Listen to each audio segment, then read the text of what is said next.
Assalamualaikum warahmatullahi wabarakatuh.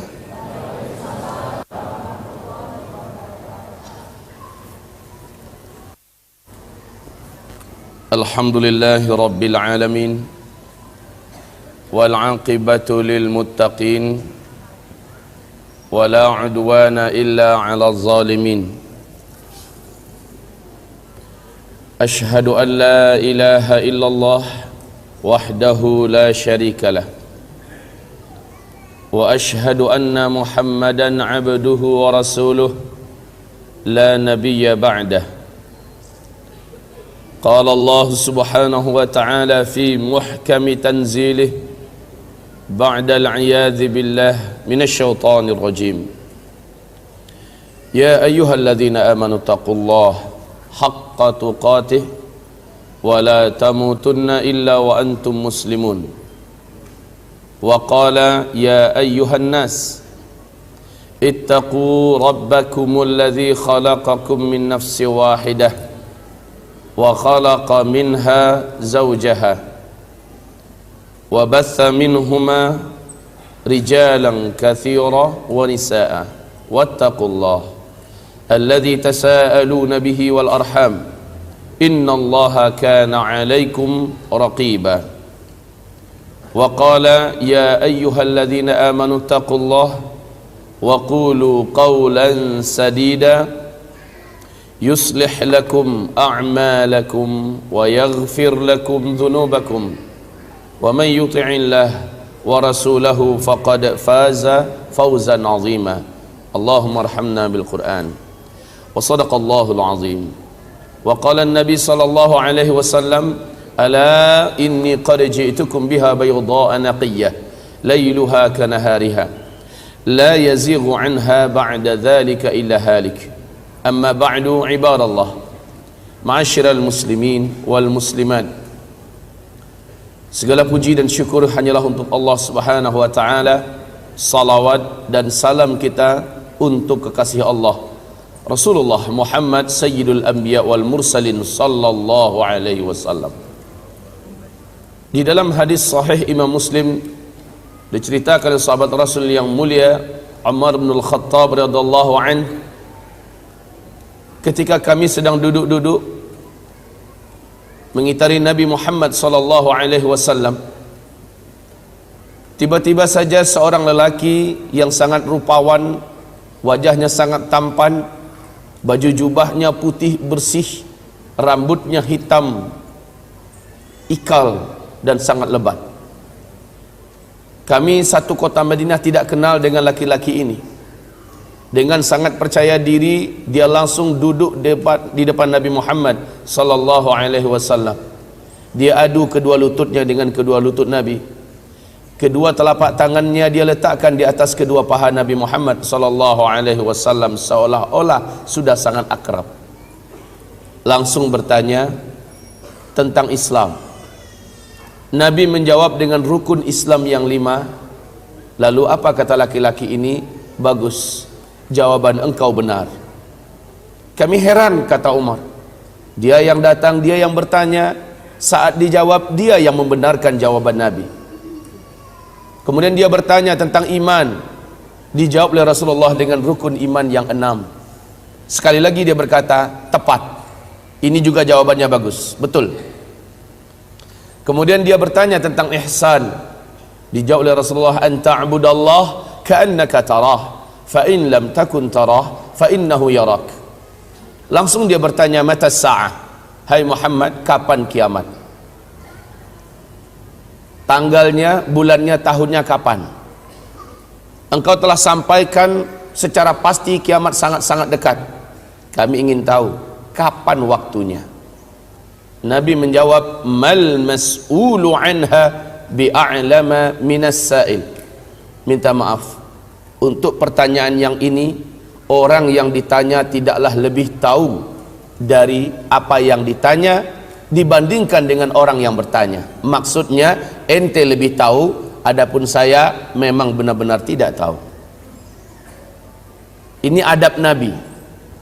Jangan sok tahu kalau memang tidak tahu. Kemudian ini juga keputusan dari langit bahwa tidak ada satu pun selain Allah yang tahu. Bahkan malaikat Jibril sekalipun tidak tahu. Yas'alunaka 'anis sa'ah ayyana mursaha fima anta min dzikraha ila rabbika muntahaha. Mereka bertanya tentang kiamat kepada engkau, hai Muhammad, kapan akan terjadi? Engkau senantiasa memperingatkan tentang dekatnya masanya. Hanya Allah yang tahu. Hanya Allah lah Rabb engkau yang tahu. Dengan ini sepakat seluruh ulama Ahlus Sunnah wal Jamaah menyatakan sebagai akidah Ahlus Sunnah wal Jamaah, tidak ada satupun makhluk di bumi ini yang tahu kapan kiamat terjadi, maka tidak ada ramalan kiamat. Ini yang pertama, tidak ada ramalan kiamat. Kalau ada yang berani mengatakan kiamat terjadi pada tanggal anu, bulan anu, tahun anu, maka pastikan bahwa yang bersangkutan pendusta. Sehebat apapun dia, sekeramat apapun dia, hafiz Al-Quran dengan sempurna, seluruh hadis Nabi dalam kepalanya, seluruh kitab-kitab kuning, kitab-kitab gundul hafal oleh dia, tidak ketulungan, kalah Zakir Naik hebat oleh dia. Apabila dia berbicara sampai petir keluar dari mulutnya, jenggotnya dari sini sampai ke Jakarta panjangnya, anggaplah begitu. Lalu dia berani mengatakan kiamat terjadi pada tanggal anu, bulan anu, tahun anu, wajib kita mendustakan. Tidak ada ramalan kiamat. Ini dulu yang pertama. Kemudian laki-laki ini bertanya lagi kepada Nabi Muhammad, akhbirni an amaratiha, ceritakan kepada saya tanda-tanda kiamat itu apa? Tanda-tanda bahwa kiamat sudah sangat dekat terjadi apa? Maka Nabi berkata, nah kalau ini pertanyaan kamu, ini gue banget ini, saya bisa jawab. Antalidal amatu rabataha wa antaral hufatal uratal alah ri'a asyah yatatawaluna fil bunyan. Selepas Nabi menjawab, laki-laki ini berdiri langsung pergi. Dicolek Umar oleh Nabi. Umar, ente tahu itu orang siapa? Enggak ya Rasulullah. Segera pergi susul dia, tangkap, bawa tangannya, dudukkan di sini. Giliran kita mau tanya dia siapa. Siap ya Rasul. Tahu ajalah Umar, lelaki yang terkenal dengan ketangkasan fisik, besarnya tubuh, cerdas luar biasa. Umar segera berdiri, langkahnya yang hampir 2 kali lipat langkah sahabat, menyusul keluar. Kata para sahabat dalam kitab sirah, kalau Umar naik di atas kuda perang, kuda dewasa perang, lalu kedua kakinya enggak diletakkan di atas besi yang ada tempat peletakan kaki itu, kudanya jalan, kedua kaki Umar gelayutan, maka akan membuat 2 garis di jalan, saking tingginya Umar. Umar jalan dengan sigap keluar, udah nggak ada tuh laki-laki. Ya Rasulullah, he's gone. Dia sudah pergi, nggak kemana, hilang aja ya Rasul. Maka kata Rasulullah, innahu Jibril, itu adalah malaikat Jibril, atakum liyu'allimakum dinakum. Dia datang kemari ngajarin ente semua tentang isi agama ini. Oke, kita lihat jawaban Nabi tentang tanda sangat dekatnya kiamat. Apa kata beliau? Antalidal amatu rabataha wa antaral hufatal uratal alata ri'a asyah yatatawaluna fil bunyan. Jika engkau menemukan satu zaman, orang yang hidup pada zaman itu sebelumnya mereka kere-kere, miskin-miskin, penggembala ternak, saking miskinnya mereka tidak mampu membeli sendal, membeli sepatu untuk membungkusi kaki, telanjang kaki dan telanjang dada. Yatatawaluna fil bunyan, tiba-tiba saja mereka menjadi kaya raya dan berkuasa, Lalu mereka berlomba-lomba serta berbangga-bangga membangun gedung-gedung yang tinggi. Jika zaman itu sudah engkau temukan, maka jarak masa antara engkau dengan terjadinya kiamat sudah sangat dekat. Ini hadis sahih Muslim.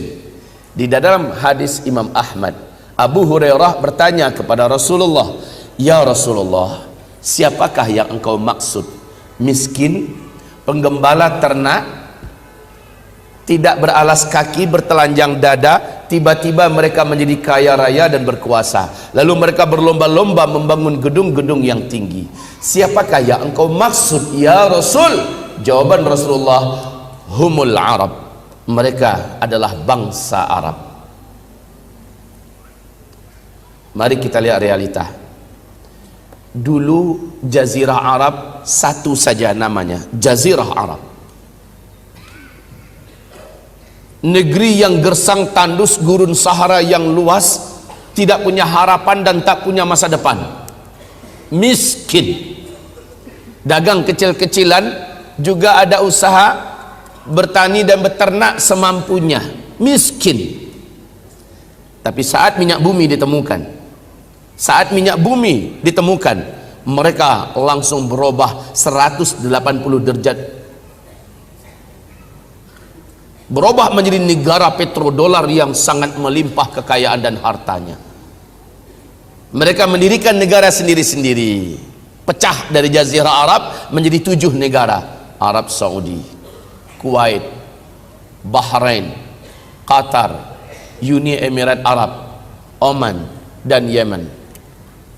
Lihat, Jazirah Arab yang dulu miskin, hari ini menjadi negara petrodolar, sudah berlomba-lomba membangun gedung-gedung yang tinggi. Lihat saja yang terdekat dengan kita, Makkah Al-Mukarramah. Apa yang dibangun oleh kerajaan Arab Saudi di sekitar Masjidil Haram, Masya Allah. Gedung-gedung tinggi, bukit-bukit sekitar Masjidil Haram diratakan dengan tanah, lalu diganti dengan gedung-gedung super mewah mencakar langit yang membuat terbelalak seluruh mata-mata yang ada di dunia. Lebih tinggi daripada bukit-bukit yang ada. Ka'bah hanya satu titik hitam di bawah selangkangan tower Zamzam yang sangat perkasa. Lihat sekitar Masjid Nabawi, hotel-hotel bintang 5 dibangun seperti akan menenggelamkan Masjid Nabawi. Lemes Masjid Nabawi di tengah-tengah hotel-hotel tinggi yang besar. Madinah Al-Munawwarah berubah menjadi kota yang menakjubkan. Pergilah ke Riyadh, kita akan lupa kalau kita sedang ada di negeri Arab, karena kota itu telah disulap menjadi kota metropolitan ala Eropa dengan gedung-gedung tinggi pencakar langitnya. Silahkan datang ke Taif, negeri tandus penuh dengan bebatuan dan cadas, bukit-bukit. Apa yang dibuat di Taif sekarang disulap kaum muslimin. Silakan lihat ke Jeddah, pusat perdagangan Timur Tengah di Jeddah hari ini. Ya Allah, ya Rabb, seperti di Eropa hamba-hamba Allah. Sekarang kita lihat kepada negeri Arab lainnya, Kuwait. Ada yang punya rezeki, mampirlah, lihat kota besar Kuwait. Ya Rabb, minder kota-kota yang ada di Eropa bila melihat kemajuan pembangunan yang ada di Kuwait. Abu Dhabi, ibu kotanya Qatar.